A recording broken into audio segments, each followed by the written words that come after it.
இந்த சம்ல the random variable x has probability mass function p of x is c by x, x is 1, 2, 3, 0 otherwise. Find the following. என்ன கேட்குறாங்கன்னா சியோட value p of x greater than or equal to 2 என்னன்னு சொல்லி question கேட்குறாங்க. என்னன்னா இது வந்து discrete random variable தான். காரணம் வந்து பார்த்தீங்கன்னா எக்ஸ் வந்து பார்த்தீங்கன்னா 1, 2, 3 மூணு வேல்யூ தான் இருக்கு, கவுண்டபிள். சரி, இதை வச்சு ஒரு டேபிள் நான் ஃபார்ம் பண்றேன். என்ன பண்ணலாம், இது எக்ஸ், இது p of x.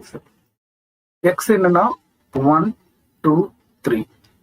p of xன்றது இந்த எக்ஸோட வேல்யூவை 1ன்னு இதுல சப்ஸ்டிட் பண்ணா c by 1 c, எக்ஸோட வேல்யூ 2ன்னு இதுல சப்ஸ்டிட் பண்ணா c by 2, எக்ஸோட வேல்யூ 3ன்னு இதுல சப்ஸ்டிட் பண்ணீங்கன்னா c by 3 முடிஞ்சு போச்சு.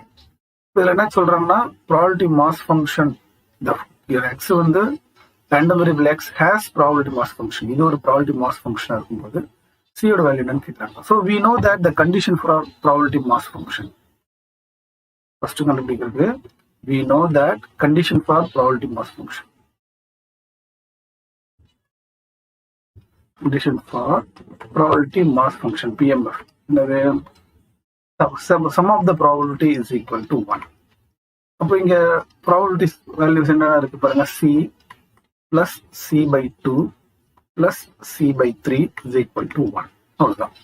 சரி, இதுல இருந்து நம்ம c ஈஸியா கண்டுபிடிச்சிடலாமே. இது LCM 6 எடுங்க. அப்போ 6c பிளஸ் இதை 3ஆல மல்டிப்ளை பண்ணீங்கன்னா 3c, இதை 2ஆல மல்டிப்ளை பண்ணீங்கன்னா 2c is equal to 1. 11c divided by 6 is equal to 1. So அப்போ அதுல இருந்து பார்த்தீங்கன்னா சியோட வேல்யூ 6 by 11. ஸோ அவங்க கேட்ட ஃபர்ஸ்ட் கொஸ்டின் கண்டுபிடிச்சாச்சு சியோட வேல்யூ. செகண்ட் கொஸ்டின் என்ன கேட்டிருக்காங்க, p of x greater than or equal to 2 அப்படின்னு கேட்டிருக்காங்க.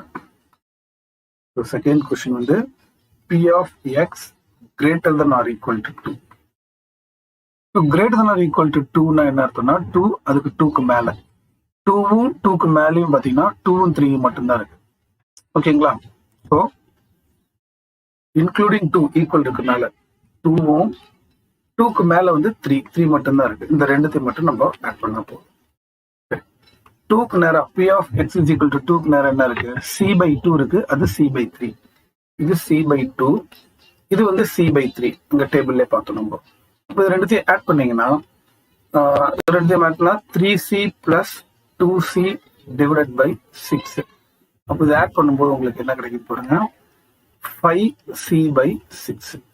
அப்போ இதுல c-யோட வேல்யூ போடணும், 5 by 6 இன்ட்டு c-யோட வேல்யூ 6 by 11. ரெண்டுத்தையும் கேன்சல் பண்ணீங்கன்னா 6 கேன்சல் பண்ணீங்கன்னா 5 by 11 தான் இதோட ஆன்சர்.